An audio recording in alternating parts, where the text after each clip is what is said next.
je suis Mayolek et je suis Disneyphile.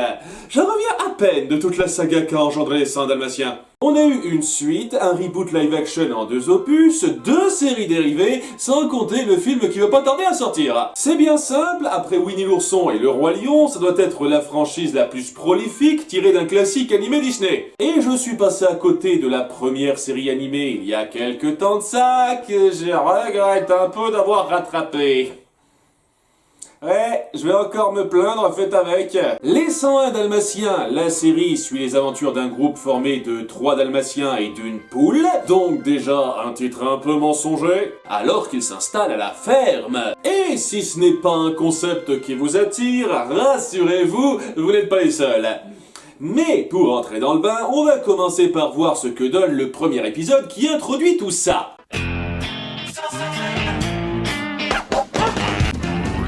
Je vois des petits pois qui volent autour de moi. Canon d'un chien. Bien, première chose, l'intro est à chier. Je vois des taches, car je suis une grosse tache. On démarre en ville où Jay Leno s'achète un hot dog chantilly. Sérieux, c'est quoi cette couleur? Et Nani promène les 99 yo.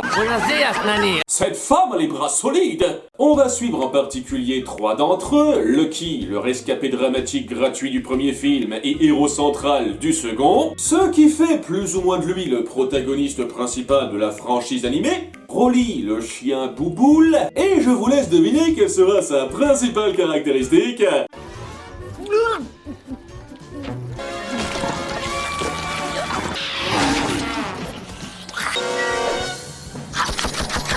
Gagné! Ah, que c'est hilarant, un gros qui aime bouffer, votre imagination n'a-t-elle aucune limite? Et enfin la fille Code Pig, ou en français... Chipounette. Chipounette, ouais. Mignon. Mais c'est là qu'un voleur à la tire s'en mêle, n'ayant pas envisagé qu'il pouvait se prendre 99 dalmatiens, ces trousses.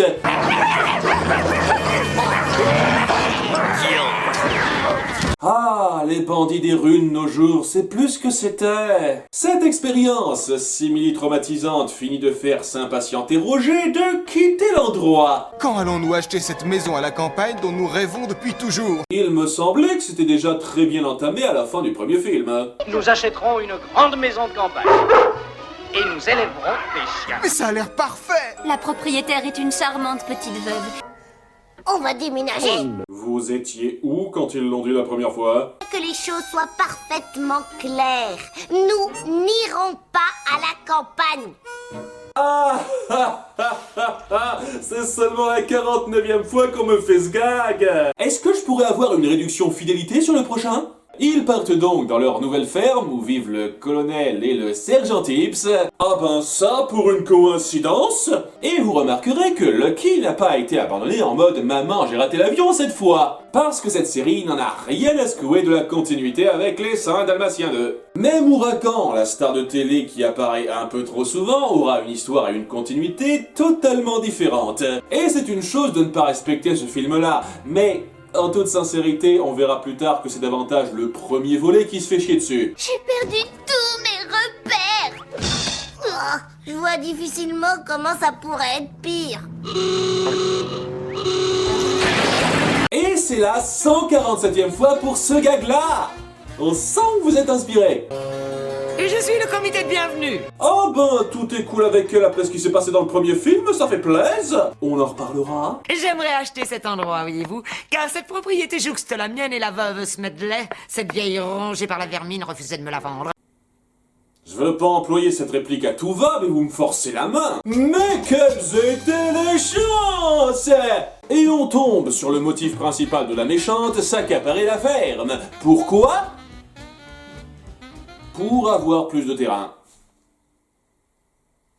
Pouh! À nouveau, je me pencherai davantage là-dessus plus tard, mais avouez que c'est quand même très bateau quand on compare à ses motivations de base. Je suis d'ailleurs prête à vous en offrir le double de ce que vous avez payé. Donc, ils l'ont payé 7006 $ et 25,54 centimes. C'était une sacrée bonne affaire. Oh, je n'aime pas quand on voit des ondes négatives. Ah oui, et elle a un furet de compagnie maintenant. Ça vaut quoi? c'est fort. Oh là.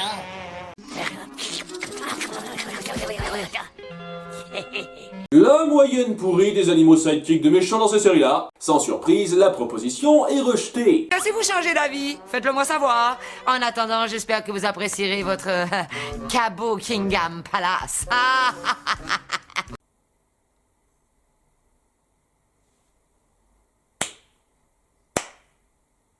De leur côté, notre petit trio supporte mal la vie à la campagne. C'est trop champêtre. Il n'y a qu'un seul endroit où on pourrait trouver notre confort. Une petite fugue, ça vous dit? Ah, il est gros! En un petit montage rapide, ils traversent la mer pour retourner à leur vieille pénate, mais... Notre monde est tout petit. Une petite course-poursuite en l'honneur du bon vieux temps. Je vous tiens! Et nos chiots retrouvent leur vieille baraque que personne d'autre n'habite, ça tombe bien, avant que Cruella les y enferme.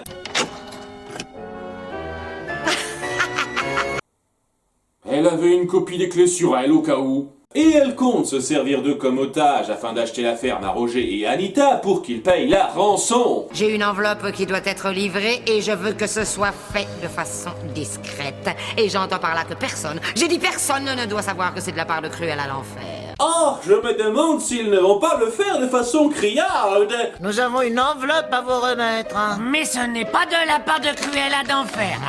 Aïe! Est-ce qu'il y a un bingo des blagues prévisibles rattaché à cet épisode? Ça parvient bizarrement à ne pas éveiller les soupçons d'Anita. Nous devons accorder à Cruella le bénéfice du doute. Après tout, nous n'avons aucune preuve contre elle, et elle n'est pas si méchante que ça. T'es un peu conne, toi, des fois. Et Pongo et Perdita recyclent leur classique.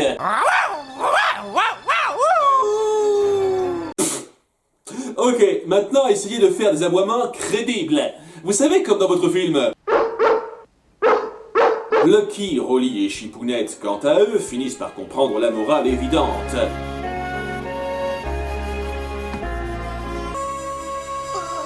La maison, c'est pas où on est, mais avec qui on est.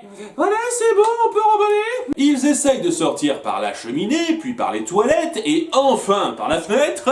Je dénote un léger manque de sens pratique. Mais la Providence arrive, avec Horace et Jasper qui les sortent de là, malgré eux, pour qu'ils rattrapent Cruella en TGV. Ah oui, c'est l'express direction Chiton Scénar, avant que Jock passe par là et leur vienne en aide. Nom d'un mauvais joueur de cornemuse, vous ne seriez pas les chiots de Pongo et Purdy. Ou bien tous les terriers écossais ont cet accent. Votre Philivitz me charge du reste. Rahou, rahou, rahou. Bien, c'est un concours de qui a l'aboiement le plus ridicule. J'ai un chat dans la gorge. Il y a des concurrents. Ainsi, toute la smala se met en travers de la route de Cruella en bon mode cartoon bien gras, ce qui permet à nos trois chiots de revenir juste à temps pour sauver la situation. Bonjour, Cruella. Tu veux bien nous expliquer? Eh bien, je les ai trouvés au bord de la route. Ils semblaient perdus et affolés. Oui, je vais te croire sur parole. Dès qu'il s'agit de toi, je divise mon QI par 10. Les petits commencent donc à accepter leur nouvelle vie, bla bla bla. Ce qui compte, ce n'est pas la nourriture, c'est d'être rentré à la maison. Bah la nourriture, ça compte quand même. Je suis le gros de la bande. Voilà qui conclut cette introduction strict minimum pour poser l'univers, et croyez-le ou non, c'est le meilleur épisode de la série. Parce qu'au moins la mise en place est à peu près fluide, les enjeux sont un peu rattachables et le développement est acceptable en dépit des grossièretés d'humour et de coïncidences. Une série globale de ce niveau-là aurait été vaguement correcte. Mais c'est pas ce qu'on a. On a du cartoon bien gras qui s'en donne à cœur joie, où le scénario n'est quasiment qu'un prétexte pour la facétie. Ce qui n'est pas nécessairement rédhibitoire en soi, mais ça pose déjà le problème de cohésion de ton avec le film de départ. Oui, les 101 Dalmatiens avaient ses légèretés, mais ils prenaient ses enjeux au sérieux et on sentait une vraie tension quand il était question d'y faire face et de les résoudre. Le second film avait déjà pas mal atténué cette atmosphère-là, et cette série l'a carrément anéanti. Exit toute prise au sérieux, on est là pour vous servir les premiers délires tout public qui nous passent par la tête pour agripper les enfants facilement. Et le pire à cet égard, c'est le traitement de Cruella. Vous vous souvenez quand c'était une sadique à foutre les jetons qui n'en avait rien à cirer de dépecer vivant des chiots pour son bon plaisir? Là, c'est devenu Yzma dans le corps de Cruella. C'est la même doubleuse en plus. Une richissime touche-à-tout vaniteuse qui veut se mettre en avant de façon plus exubérante les unes que les autres et qui s'en prend plein la gueule à la fin. Ha ha, bien fait pour elle! Le prestige, quelle calamité. En toute franchise, c'est un des rares personnages de cette série qui parviennent à être un peu drôle. Mais voilà, elle va pas plus loin que ça. Alors qu'elle était bien plus que ça au départ, une vraie incarnation de cruauté. Mais il faut rendre ça bon enfant, donc non, pas le truc trop choquant, s'il vous plaît. Vous n'allez pas les léler. Ne soyez pas idiots. Je n'ai jamais voulu transformer ces adorables petites créatures en manteaux. Ce serait trop politiquement incorrect. Et si on lui faisait carrément adopter un chien, tiens? C'est l'occasion rêvée pour promouvoir ma nouvelle collection de vêtements pour animaux. Pyjama pour furet, salopette canine. Et pourtant, ils ont quand même l'audace de dire que le premier film a bien eu lieu. Restez lucides, les copains, c'est Cruella qui voulait nous transformer en étole de fourrure pour pas un sou. Ah, mais ça c'était avant, de l'eau a coulé sous les ponts depuis. Ça fait 101 jours que les chiots sont nés, et c'est un jour à marquer d'une pierre blanche. 101 jours, c'est énorme en ton chien. Tout ça pour dire que Cruella est l'élément le plus symptomatique du souci principal de la série, le ton n'a plus rien à voir avec le matériau de base.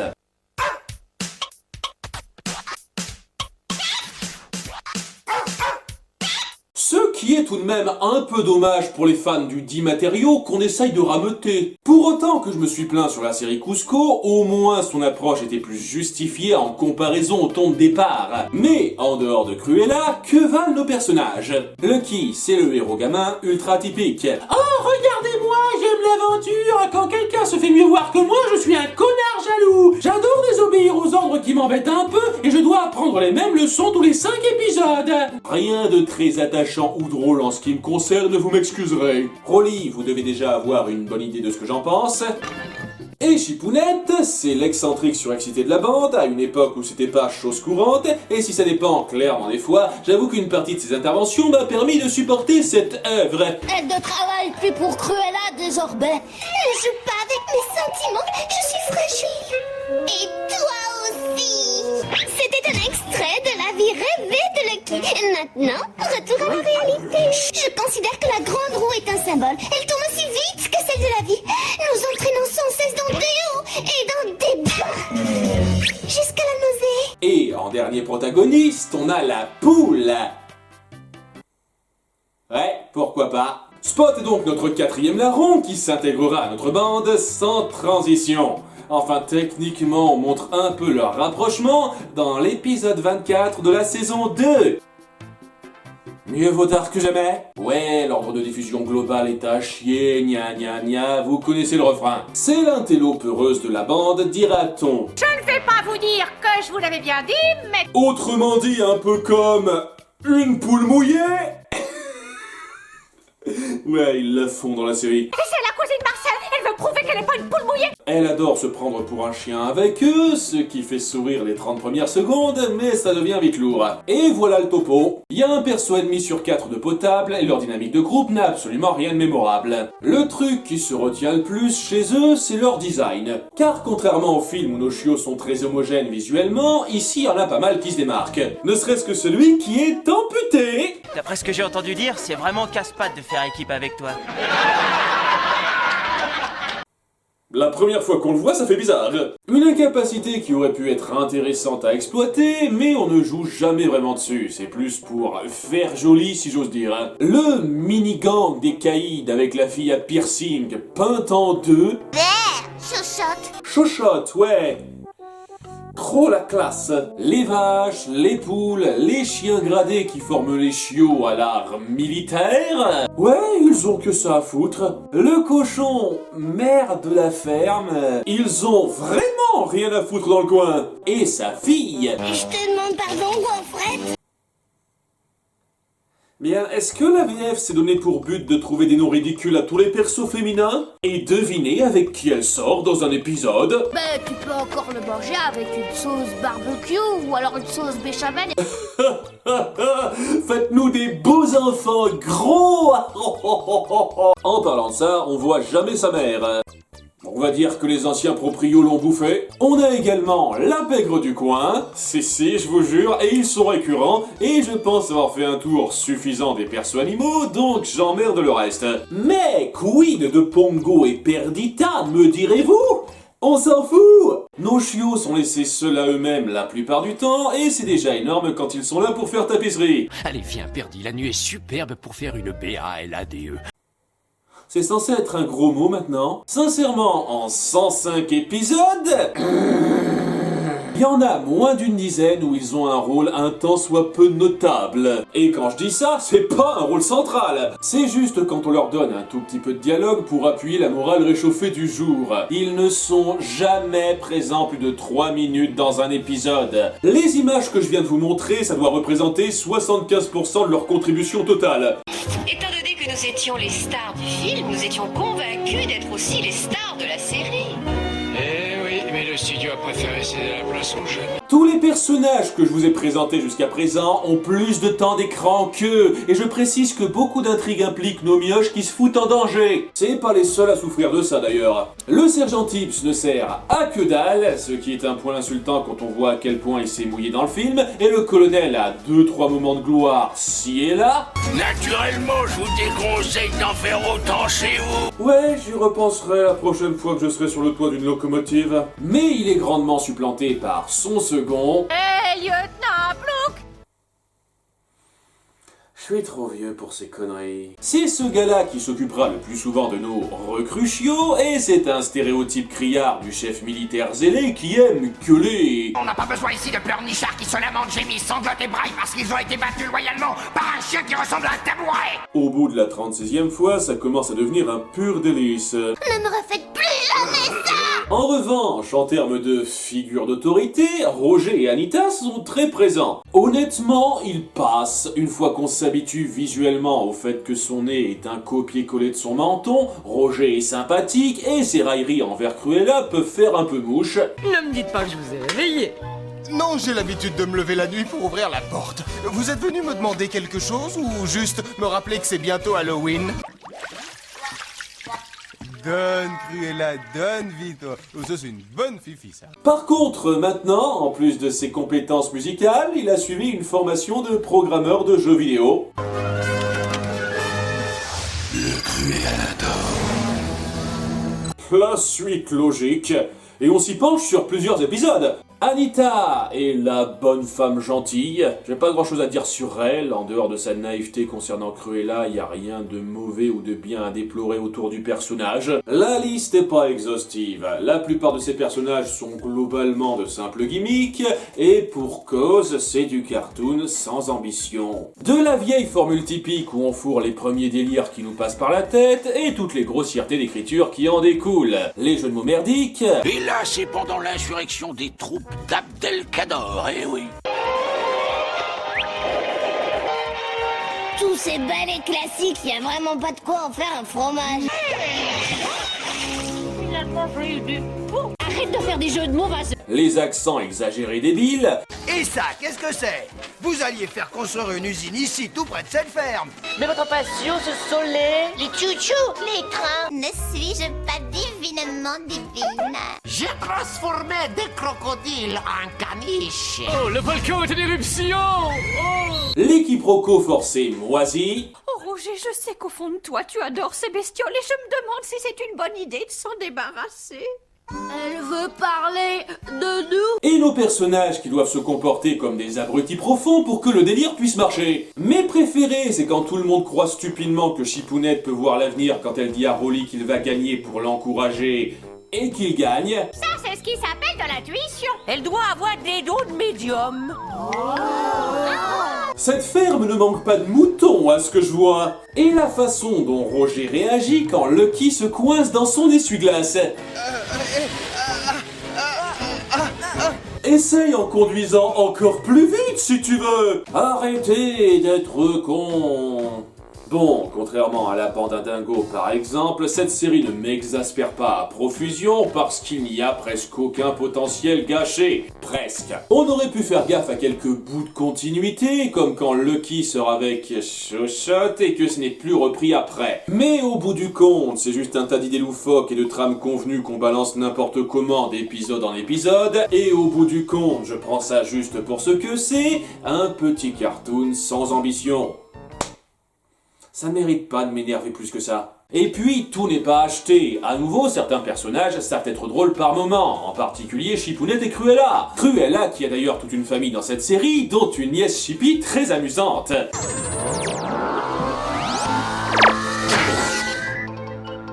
Honnêtement, elle mériterait davantage d'être le méchant principal que sa tante. De temps en temps, par coup de chance, un gag passe bien. Waouh! Un échange est marrant. Mais on connaît pas l'exercice! Essayez! Je peux pas tout faire toute seule! Je suis jamais qu'une poulette! C'est clairement la minorité, mais c'est déjà ça de mieux que la plupart des cartoons pour enfants attardés que j'ai pu regarder. C'est inoffensif au bout du compte, et j'aurais peut-être vaguement pu aimer voir ça avec 25 ans de moins. Mais qu'est-ce que j'ai quand même un tout petit peu réussi à apprécier à l'âge d'aujourd'hui? Comme je l'ai dit, rien d'extraordinaire dans cette série, mais quelques épisodes essayent quand même de raconter une intrigue potable. Ne serait-ce que le tout dernier, Vacances. Roger et Anita partent, vous l'avez deviné, en vacances pour fêter leurs 10 ans de mariage. Mon mari et moi, nous aimerions renouveler nos vœux pour notre 10e anniversaire de mariage. Alors que les chiots ont eu 101 jours à la moitié de la série et qu'ils se sont rencontrés en même temps que Pongo et Perdita. Je vous laisse faire le calcul de logique bullshit, mais tout le monde s'y mise dans le voyage, donc Cruella, et ça ne s'arrangera pas lorsqu'ils voudront refaire leurs vœux. Est-ce que le révérend Moi la Monnaie serait disponible? C'est un escroc notoire. Pourtant c'est lui qui nous a mariés. Votre mariage n'est pas valable. Leur mariage n'est pas valide et ils doivent le faire officiellement au plus vite avant que Cruella ne puisse accaparer leur ferme par vice de procédure, ce que nos héros vont essayer d'empêcher. Et à nouveau, Pongo et Perdita vont rien branler pendant ce temps-là. C'est si important que ça en fait. C'est un triple épisode pour clore la série, une attention louable, même si on aurait pu facilement résumer ça en deux vu le nombre de parenthèses à la con qu'on nous sert, mais ça fait plaisir de voir des enjeux un tout petit peu prenants et un développement un peu joli par moment de notre couple humain central. On essaye même d'assagir un tantinet Cruella à la fin pour lui donner un léger bon côté, ce qui peut être un peu perturbant sur le coup, mais ça aura pas été la première fois. Pour preuve, numéro 2, Diabolique Angelo. Ouais, je comprends pas ce titre français. La veille de Noël, Cruella n'apprécie pas qu'Anita veuille ne pas bosser le lendemain et la vire. Je crois qu'elle la vire et la rembauche une douzaine de fois dans cette série. Mais en se prenant un coup sur la tête, elle se met à rêver de sa version personnelle d'un chant de Noël. Ouais, c'est ce genre d'épisode. Bon, c'est du déjà vu et ça me paraît franchement douteux qu'elle s'imagine nos animaux en fantômes des Noëls passés, présents et futurs. Mais la est relativement fraîche dans l'aspect où ça donne un peu de background à cette femme, et si elle s'assagit après coup, on appuie que c'est vraiment infime de façon à ce que ça reste raccord avec la suite. Et franchement, c'est là que Cruella a ses meilleures répliques. Oh, Noël est une fête divine. C'est une illustration si parfaite du capitalisme. Oh, quel comédien! C'est du Dickens. Ouais, je t'en ficherais du Dickens. Un angle facile, mais efficace quand on le compare au reste. Et le meilleur épisode, et rien ne vaut son chez-soi, l'introduction. Ouais, ça n'a pas changé depuis la dernière fois que je l'ai dit. C'est le plus proche de ce qui peut faire entrevoir une série acceptable, et ce genre de scénario où les dilemmes de personnages ont du poids aura toujours une valeur notable à mes yeux.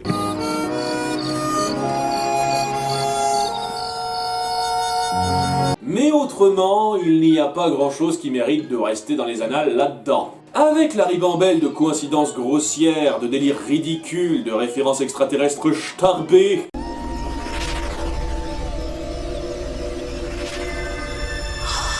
Ouais, ils ont fait une légère fixette là-dessus. Vous êtes sûr qu'on n'est pas en plein tournage d'un épisode de Star Trek? Et j'en passe, c'est un énième cartoon sans créativité recherchée ni dirigée, rien qui vaille énormément le détour. Et je ne suis pas impatient de m'essayer à l'alternative. Pas tout de suite. Pas tout de suite. Le mois prochain, on va faire un simple top 10. C'était Mayolek, et n'oubliez pas d'être Disneyville. Ça fait 2 coins mais dont un chien, on s'amuse bien avec les oreilles dalmatiens.